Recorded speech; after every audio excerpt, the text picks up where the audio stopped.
WWE Elimination Chamber is this Sunday, and honestly, who could possibly care? What's going on, guys? Graham Jason Matthews back here with my exclusive review for Friday Night SmackDown from March 6, 2020. Hope you guys are enjoying your weekend. Yes, I'm well aware this is going up super late on Saturday, hoping to get it up before the end of the night. But that's because I'm coming back from the big event in New York City from this morning. I left super early and actually planned on recording this last night before I went to bed. I had to wake up at 6:15, I think it was. Got out of here around 7, and then I just came back. I'm recording this around 9 p.m. So I was gone pretty much all day, but it was well worth it. Had an amazing time at the big event meeting Ezekiel Jackson, Mike Rome, Eve Torres, Jimmy Hart.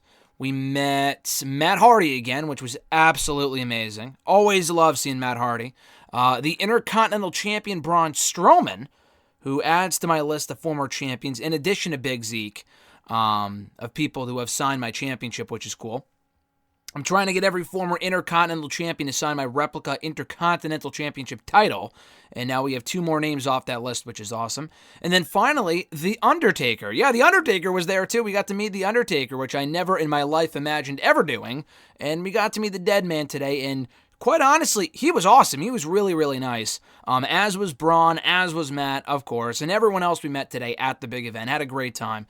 SmackDown, unfortunately, on the other hand, was not quite as great. This was a complete sleeper show, and not in the way where it's like, oh, it was unexpectedly awesome. I say that in the sense that it completely sucked to the point where it almost put me to sleep.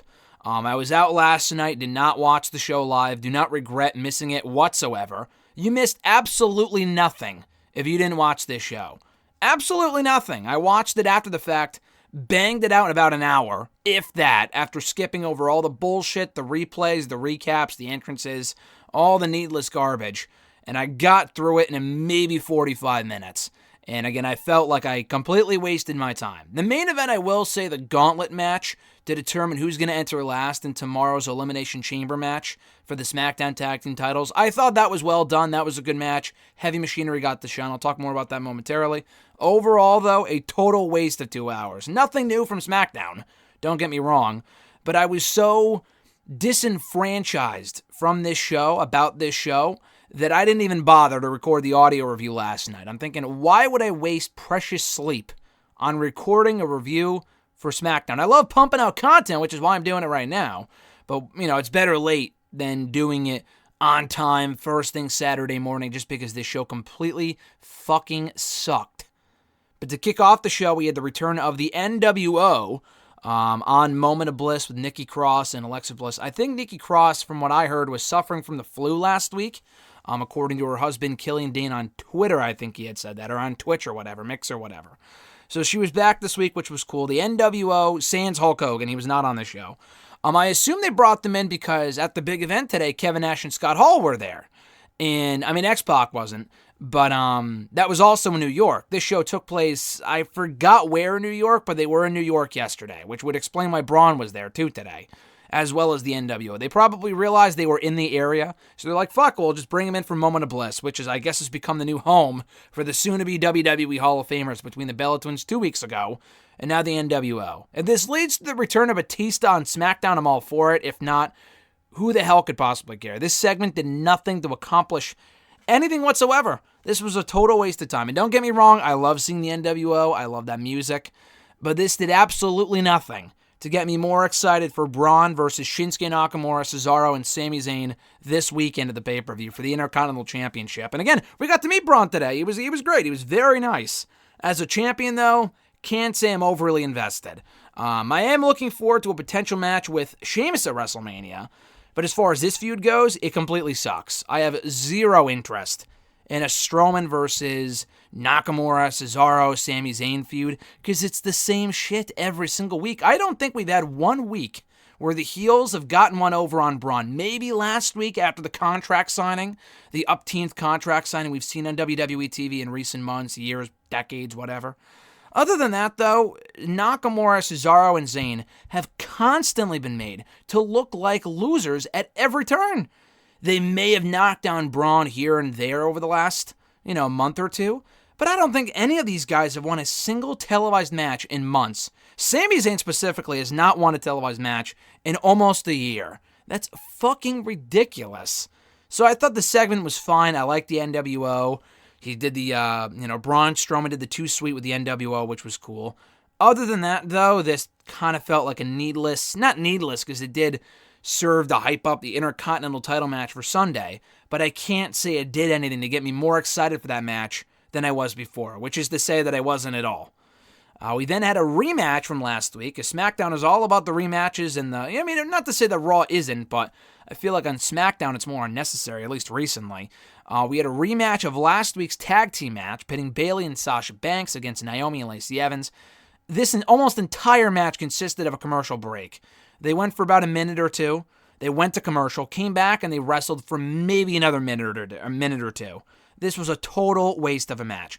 So, the match itself was whatever, completely forgettable. What's worth noting here is that Naomi pinned Bayley last week, which would make you think, okay, she's not done in the SmackDown Women's Championship picture. They'll likely build to some sort of a rematch at the pay-per-view. Awesome. Sasha Banks beat Naomi here, which tells me that the story they're going with is this.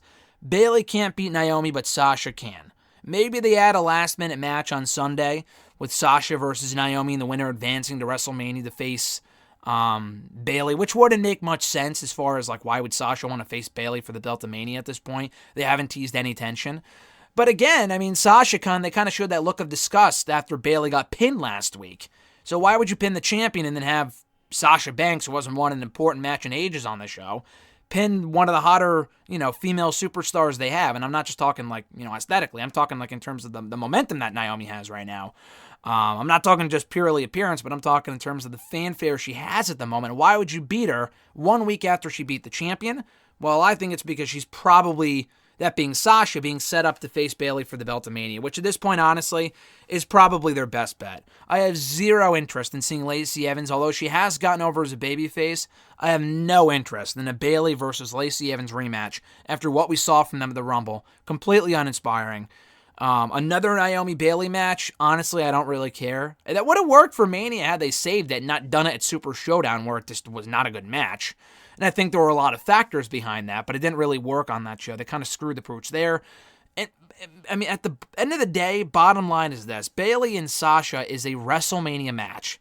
Bayley and Naomi could have been too before they did it on TV a bunch of times and the matches were no good. And Bayley's matches as SmackDown Women's Champion really have not been overly great anyway. But if anyone can get a great match out of her on a stage such as WrestleMania, it's Sasha Banks. I don't know how they get from point A to point B without, in addition to all the storytelling they've done recently. I don't know if you have Sasha just flat out turn on Bayley or vice versa in the next month. They only have about 4 weeks till Mania. They only really have about 4 episodes of SmackDown to set this match up, which kind of feels abrupt because Sasha's been gone for a while and, they were going in a different direction up until recently, so we'll see. But I thought the match itself, this tag team match, was a completely forgettable affair. We then had another rematch on the show between Sheamus and Apollo Crews. For the upteenth time, we're seeing Sheamus squash Apollo, Shorty G, sometimes together.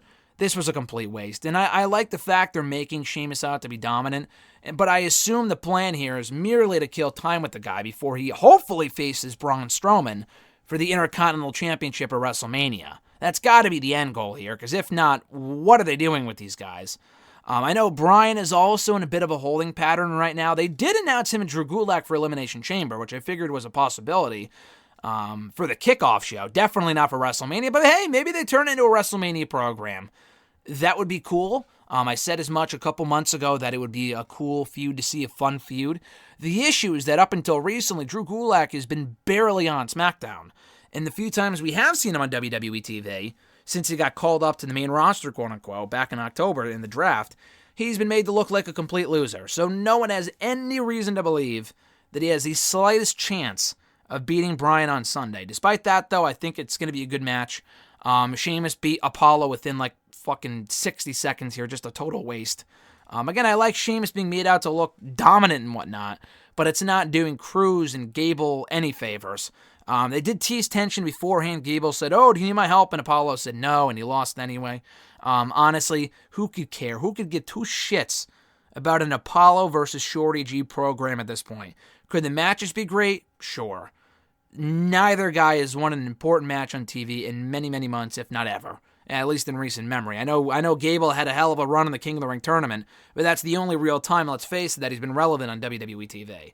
Cruz has never been relevant on WWE TV, so that program, unfortunately, does not have major main event potential at WrestleMania. If anything, it would end up being like a spot in the Andre the Giant Memorial Battle Royal where they, start brawling with each other and they fly outside of the ring. That's about it. That's where I see that going. Fire and Desire, Mandy Rose and Sonya Deville knocking off Dana Brooke and Carmella. The match was completely inconsequential. It wasn't about the match. It was more about the fact that Dolph Ziggler accompanied Mandy and Sonya to the ring. So they're going with the story that, as we, it's pretty clear by this point, that someone texted from Mandy's phone appearing to pose as Mandy before, I guess, deleting the text. Otis showed her the text that she was running late. Because when you delete a text, assuming we're working with iPhones here, I don't really know how it works with like Androids and shit. But when you delete a text from your phone, if you sent it to someone, they still have that text. It's not like the entire conversation gets deleted on both phones. Only on one person's phone. So Otis had his phone on SmackDown this week, and he attempted to show her the text. Either she didn't see it or didn't care. She said, it's too late. She was acting overly dramatic in typical Mandy Rose fashion. But anyway, they won this match, and it was more about Dolph walking them to the ring, and Dolph merely capitalized on an opportunity to sneak up on Mandy Rose on the surprise date when Otis wasn't there because he was told that Mandy was running late, blah, blah, blah. So anyway, the match was whatever, but they're clearly building to something with Dolph and Mandy and Otis, and so far it's easily the best thing going on SmackDown right now. And that's what led to our main event, a Gauntlet match to determine the last entrance in Sunday's Elimination Chamber match for the SmackDown Tag Team titles. The match was nothing really worth writing home about. I thought it was a good gauntlet, and it told a great story, and the crowd was very much behind Otis. If anything, as match, it was whatever, but this really helped showcase Heavy Machinery as an important top tag team. They beat like 3 important tag teams in this match. That's not counting Lucha House Party. They're complete losers. So they beat the New Day. They had a fun first little mini match there. They then knocked off Lucha House Party, too short to be anything of note. The Usos match was way too short to be anything of note, but they beat the Usos with like a roll-up. Same thing with Miz and Morrison, which bothered me. Miz and Morrison are completely fresh. Heavy Machinery have been in there for like 30 minutes, and they still lost to Heavy Machinery. And it's great for Otis. He was mega over here. But I don't think it's smart to have Miz and Morrison lose a second straight match on TV. Actually, this is the 4th match they've lost in a row on SmackDown. They won in Saudi Arabia for whatever reason, but they lost this week. They lost last week to the Usos, which was completely mind-boggling. 2 weeks ago, they lost in that 8-man tag team match to the New Day and the Usos. And then 3 weeks ago, they lost to Roman Reigns and Daniel Bryan for absolutely no reason at all on that Valentine's Day episode in the main event. I'm still scratching my head after that one. But anyway, it came down to Ziggler, Rude, Heavy Machinery. Just as it looked like Otis was closing in on the victory, Ziggler capitalized, hit him with a super kick, pins him for the win, and the show goes immediately off the air. So I love what they're doing here. It makes people want to see Otis give Ziggler his comeuppance, get the girl, which I'm not sure if he will in the end. I assume he will, if they're going to pay out the story properly. It seems like they're headed in that direction at WrestleMania. I know an early version of the WrestleMania card, which has been since drastically changed on the SmackDown side, showed that Otis would be facing Ziggler on the kickoff show at Mania, with Mandy Rose serving as the special guest referee. I like that better than the mixed tag team match idea people are throwing around, just because you could do the moment of Otis getting the girl at Mania as opposed to beforehand. I guess you could do it that way too, but would Mandy be the reluctant partner of Otis before he wins her over in the match by winning? I don't know. I think it would make more sense to have Otis beat Ziggler at WrestleMania. Not that means much. The guy just lost a Mansoor in Saudi Arabia. He was basically God over there to those people. But anyway, I thought this was good. Otis and Ziggler to me at WrestleMania sounds good as a kickoff-worthy match. I think that's totally fine. But the bottom line, I hate to keep saying that, but Otis is mega over right now. He's really, really, really over, and it's great to say. Other than that story, though, there is not a lot to get excited about on the show. We saw the Firefly Funhouse, too. I should mention that. I completely forgot about that. Bray Wyatt mentioned that basically Ramblin' Rabbit went off about how Cena destroyed Wyatt's career professionally, personally. He was a totally different person after that loss. Basically crediting Cena for the Fiend character coming to fruition because he destroyed him with that match, which he absolutely did. There was still no reason 6 years later that I can come up with why Cena beat Wyatt at WrestleMania 30. Wyatt had so much fucking momentum. He felt like a total star coming out that entrance. And then he lost decisively to John Cena, despite Cena having being at a disadvantage with Harper and Rowan also being at ringside. That made absolutely no sense whatsoever. Cena's done a much better job in recent years of putting people over. 2014 was not that year, at least as far as Wyatt goes. That was a complete joke. He can't avenge that loss of Mania. I assume he will avenge that loss of Mania. That was one of the better parts of the show, too. Everything else was just... I know it was designed to get you excited about Elimination Chamber, which is why Goldberg wasn't on the show, Cena wasn't on the show, Wyatt wasn't in the show in person, wasn't on the show in person, Roman Reigns wasn't on the show, because none of them will be on the pay-per-view tomorrow. So of course they won't be on the show. I know the NWO was there. I mean, this was a totally skippable show. So I know I probably talked, let's see, where are we at here with the review? Probably 16 minutes too long about this show, 16 more minutes than it deserves.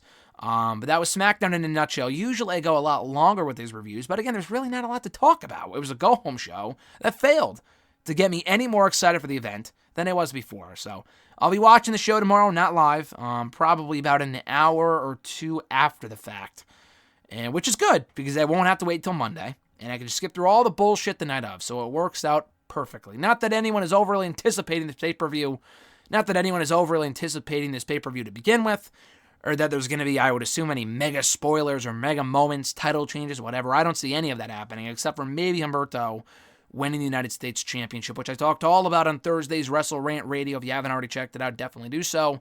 Next, airwrestling.net and all your favorite podcast platforms or wherever podcasts can be found, you can stream Wrestle Rant Radio. So anyway, guys, thank you for checking out my review for SmackDown for March 6, 2020. Be sure to like the video, drop a comment, share the video, and subscribe to the channel for more content. We should be back tomorrow. So good news, like I said, the FCW documentary I thought was going up, and it's still airing after the pay-per-view, I assume.